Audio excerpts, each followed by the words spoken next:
ओम नमो भगवते वासुदेवाय नमः। दोस्तों, कैसे हैं आप? आशा करता हूँ जहाँ भी होंगे सुरक्षित होंगे और खुशहाल होंगे। और दोस्तों, खुशहाल तो हम रहते ही हैं। कुछ भी बात हो, सुख हो दुख हो, हम तो खुश रहते ही हैं। हमें खुश रहना आता है। शायद आम आदमी की यही पहचान है। लेकिन ये वक्त खुश रहने का नहीं है, कुछ करने का है। कुछ करेंगे तो ज़्यादा खुशी होगी मेरे हिसाब से। कर्नाटका में कुछ शांतिप्रिय लोगों ने एक काम को अंजाम दिया। बहुत ही शांत पूर्वक वो काम किया उन्होंने। रात के समय में जाके 300 लोगों ने एक हिंदू लड़के की हत्या कर दी और उसकी मां को भी नहीं छोड़ा। क्यों?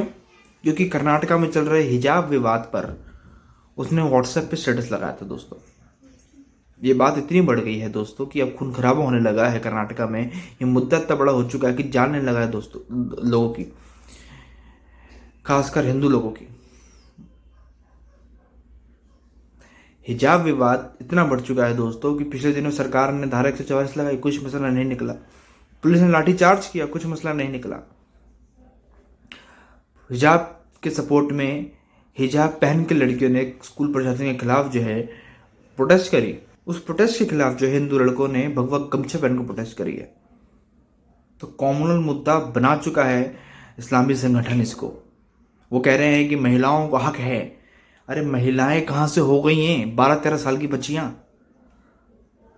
और ये तो बच्चा बुद्धि है, देखे इनके दिमाग में चोट डाला जाएगा वो करेंगे। आपने भगवा गमछे जो है अलाउड नहीं करने, मत करिए ना। लेकिन हिजाब फिर नहीं होगा।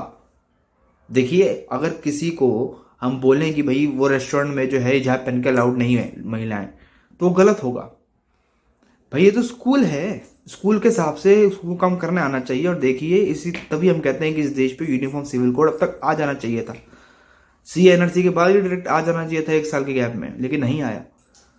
ये भी इस देश की सबसे बड़ी कमी है कि ऐसे बड़े बड़े बिल पास होने में, जो कि बहुत ज़रूरी हैं देश के लिए, बहुत बहुत पापड़ बेलने पड़ते हैं ऐसे बिल पास करने के लिए सरकार को। और ये काम खैर बीजेपी ही करेगी, और तो किसी में दम नहीं है।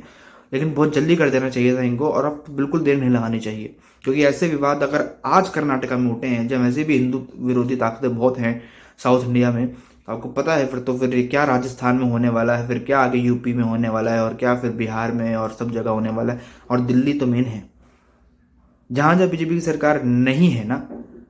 हो सकता है यूपी में जब दोबारा सरकार आए बीजेपी की, तो शायद वहाँ फिर भी चीज़ें ना हो। लेकिन जहाँ जहाँ दिल्ली की सरकारें, बीजेपी की सरकारें नहीं है, वहाँ तो होगा ही होगा। क्योंकि कर्नाटका में जब बीजेपी की सरकार है अभी मिली जुली, जब वहाँ ये सब हो रहा है, फिर तो आप कुछ भी नहीं कर सकते।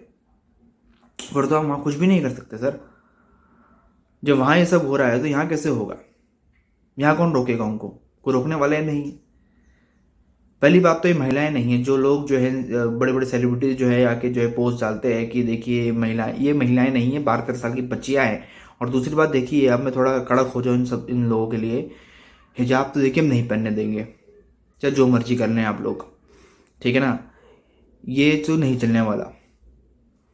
अगर हिजाब पहन के ही पढ़ना है तो जाओ अपनी मस्जिदों के अंदर जो मदरसे बने हुए हैं वहाँ जाके पढ़ो, कोई दिक्कत नहीं है हमें। आप किसी लड़के को बोलोगे कि जेनेऊ पहन के और धोती पहन के स्कूल में आ जाए, आप अलाउ करोगे क्या? नहीं करेंगे ना। और देखिए, इस ऐसा नहीं है कि ये मुसलमान के ऊपर है। देखिए, इस देश में बहुत सारे लोग हैं जो बुरखे को विरोध करते हैं, वही मुसलमान ही हैं। बहुत सारे लोग ऐसे हैं जो बुरखे को सपोर्ट करते हैं, वही मुसलमान ही हैं। तो मुसलमान तो खैर कभी एक पक्ष पे आया ही नहीं है सर। और आप किन मुस्लिम कंट्रीज की बात कर रहे हैं? मिस्र में जब राइट्स दिए गए थे, उनको अधिकार दिए गए थे महिलाओं को, इसलिए दिए गए थे क्योंकि वहाँ पे 80% महिलाएं जो यौन उत्पीड़न से परेशान थी, वो हिजाब पहनती थी, बुर्खा पहनती थी। 80% एक बहुत बड़ा आंकड़ा है उनमें से। तो इसलिए मिस्र ने जो है उनको अधिकार दिया था। तो जब मिस्र में हो सकता है, मुस्लिम कंट्री में हो सकता है, तो ये तो फिर भी एक सो कॉल्ड सेकुलर कंट्री है सर। एक सो कॉल्ड हिंदू राष्ट्र में कहूँगा, सेकुलर कंट्री है तो खैर, एक सो कॉल्ड हिंदू राष्ट्र है। एक डबल स्टैंडर्ड देखिए आप इन लोगों का। बीजेपी कुछ भी काम करती है तो कॉम्युनल बना देते हैं, ये लोग कॉम्युनल बना देते हैं। तो अभी खालिस्तान की एंट्री हो गई है इसमें। खालिस्तान की एंट्री हो गई है। कैसे हो गई है? क्योंकि गुरपन्नू सिंह पन्नू, जो मैंने आपको बताया था कि बहुत कट्टरवादी एक खालिस्तानी है, उसके ऊपर काफ़ी वीडियो बना भी चुका हूँ। उसने कह दिया कि अब एक उर्दू राष्ट्र बनाओ। जिसमें राजस्थान, दिल्ली, बिहार, अपना क्या कहते हैं उत्तर प्रदेश, और इधर अपना वेस्ट बंगाल। तो ये आप जो है वो हिंदू राष्ट्र बनाओ, और सॉरी उर्दू राष्ट्र बनाओ इनको, और दिखा दो इन लोगों को कि हिंदुओं की औकात क्या है। ये गुरप्रमोद सिंह पन्नू ने कहा है। तो खालिस्तान की बिना वजह एंट्री हो गई है। फिर हम खालिस्तानियों के खिलाफ बोलेंगे तो फिर कुछ लोग जो है वो मेरे को बोलते हैं कि तू सिखों के खिलाफ बोल रहा है। अरे भाई, ये उर्दू राष्ट्र कहाँ से आ गया खालिस्तान में? कोई जवाब है इसके पास, या आप लोगों के पास नहीं है? मेरे पास जवाब है कि हिंदुओं को मिटाने के लिए सारी ताकतें एक हो जाती हैं, सारी ताकतें। और एक खालिस्तानी बनाना चाहता है। जो खालसे का मतलब नहीं पता, खालसा क्या था उसको मतलब नहीं पता, वो खालिस्तान चाहता है। अबे तुम बने ही मुसलमान को ख़त्म करने के लिए थे, तुम बात करते हो खालिस्तान की। अरे करो, मेरे को कोई दिक्कत नहीं है, लेकिन उर्दू राष्ट्र की बात करने लगे हो तुम। उर्दू राष्ट्र, उर्दू के साथ राष्ट्र शब्द जोड़ दिया इन्होंने, उर्दूस्तान। जो मर्जी आप कह लीजिए, इस देश में कुछ नहीं हो सकता। अगर आज योगी आदित्यनाथ कहते हैं कि ये मथुरा की बारी है तो कॉमनल मुद्दा है, लेकिन जब ओवैसी कहते हैं कि भैया आई वांट माय मस्जिद बैक, तो सेकुलर मुद्दा बन जाता है। योगी आदित्यनाथ जाते हैं मंदिर में तो भैया को कॉमनल हो गए, कोई मुसलमान जाएगा मस्जिद में तो सेकुलर हो गया। ये क्या डबल स्टैंडर्ड है लोगों के, मेरे को समझ नहीं आती यार। फिर मेरे को कमेंट करके बोलते कि भैया 2 मिनट भी आप डिबेट कर रहे हो, 2 मिनट भी डिबेट कर लो, आप टिक नहीं सकते। अबे बहनचो, तुम लोग डिबेट करने लायक हो? हाँ, जो लोग कमेंट में आके वो पोस्ट करते हैं बातों को, तुम लोग कमेंट करने लायक हो, डिबेट करने लायक हो? औकात क्या है तुम लोगों की? बात करते हो यहाँ पर आके। ये वो लोग खुद होते हैं जिनके घर में जब नेता जाता है कि हमें वोट दे दो, हम आपको 10,000 रुपये दे देंगे, वो उनको वोट दे देता है। बीजेपी कहते हैं हमें वोट नहीं मत दो, हमें कोई दिक्कत नहीं है, हमें नहीं चाहिए मुसलमानों के वोट। वो तो साफ बोलती है हमें नहीं चाहिए भैया, हम हिंदू एक हो जाएगा, हम तब भी सुरक्षित हैं, हम तब भी आ जाएंगे। और अभी भी देखिए, मैं डंके की चोट पे कहता हूँ कि बीजेपी का आना तय है यूपी में। जो लोग जश्न मना रहे हैं कि भैया गया योगी, गया योगी, गया योगी, तो भैया मत मनाओ जश्न, क्योंकि ख़त्म हो गए हो तुम लोग। और अब आने वाले नेक्स्ट 5 साल तो तुम्हारे लिए नरक बनेंगे। जो लोग जो है अपने आप को समझते थे कि भैया हम तो यहाँ पे बाहुबली हैं, हम खलीफा बन के बैठे हैं, कुछ नहीं है तुम बेटा, कुछ नहीं हो तुम एक बस जलाओगे, तुम्हारे घर से पैसे निकाल के वो बस बनाएंगे हम, समझ रहे हो ना? और यही कट्टरपंथी देखिए होनी चाहिए, ये देश के लिए होनी चाहिए। धर्म के लिए तो देखिए होती ही है, लेकिन देश के लिए होनी चाहिए। लेकिन देश के लिए कट्टरपंथी सिर्फ हिंदू ही दिखा रहा है दोस्तों, जो कि बहुत बहुत अफसोस की बात है, बहुत बड़े। जो आज आप देखिए कि रूबी का लियाकत एक मुस्लिम जर्नलिस्ट हैं, जब वो हिजाब को अपोज करती है तो लोग कहते हैं कि तुम तो बिकनी पहन के मोदी के बिस्तर में जाकर उसको खुश करती हो। इस तरीके की भाषा बोलेंगे आप एक जर्नलिस्ट के लिए, वो भी बोलने वाला भी मुसलमान है? कमाल बात है। तो इस तरीके के जब असली चेहरे लोगों के सामने आ रहे हैं, एक 12 साल की बच्ची को, 13 साल की बच्ची को ये लोग महिलाओं का दर्जा देते हैं और फिर कहते हैं कि हमें हक होना चाहिए, तो देखिए आपका हक यहाँ है। लेना है क्या? लेना है क्या हक आपने? बच्चियों को बदनाम तो मत करो, बच्चियों को तो मत बोलो। तुम्हें अपना, अपने लिए तुम बच्चियों को ढाल बना रहे हो। 12-13 साल की बच्ची, 14 साल की बच्चियां जो है वो सड़कों पे निकली हैं हिजाब के लिए।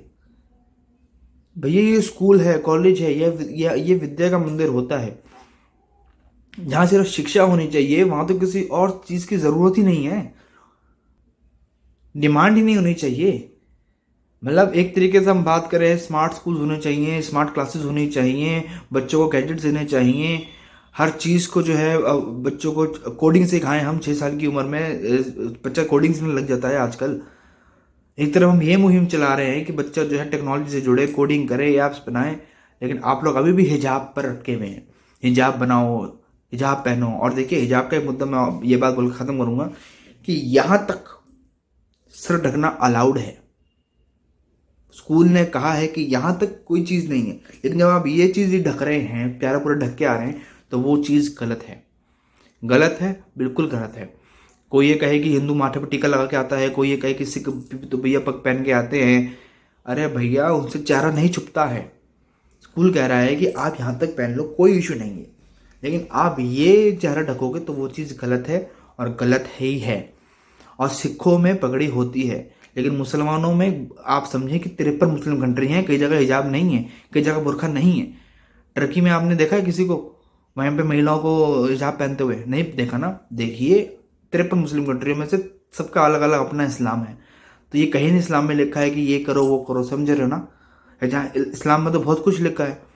वो लोग ज़्यादा ज्ञान मत चोदें यहाँ पर आके ना। आपका जाकिर नायक कहता है कि अगर कोई मुस्लिम लड़की जो है हिंदू लड़के से शादी करती है तो वो हराम है। अगर कोई हिंदू मुस्लिम लड़का हिंदू लड़की से शादी करता है या किसी और धर्म की लड़की से शादी करता है तो वो भी हराम है। क्योंकि अगर आपको जन्नत नसीब करनी है तो दोनों, तो गाड़ी के चारों पहिए एक समान होने चाहिए तभी गाड़ी चलेगी, वो जाकिर नायक कहता है। तो इसलिए जो है कि मुसलमान को मुसलमान से ही शादी करनी है, चाहे लड़की हो चाहे लड़का हो, उनको इस्लाम में ही शादी करनी है, तभी जो है अल्लाह जन्नत नसीब करता है। तो 72 हूरों को सपने देखने वालों और हिंदू लड़कियों पे गंदी नजर डालने वालों, जरा अपनी औकात में आ जाओ, नहीं तो हम ला देंगे।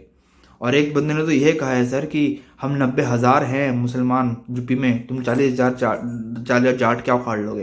तो मैं एक जाटो, क्योंकि मैं हरियाणा का हूँ, तो मैं जाटों की एक तरफ से एक बात आपको कह दूं भाई साहब, कि एक जाट ना सैकड़ों पे भारी है, समझ रहे हो।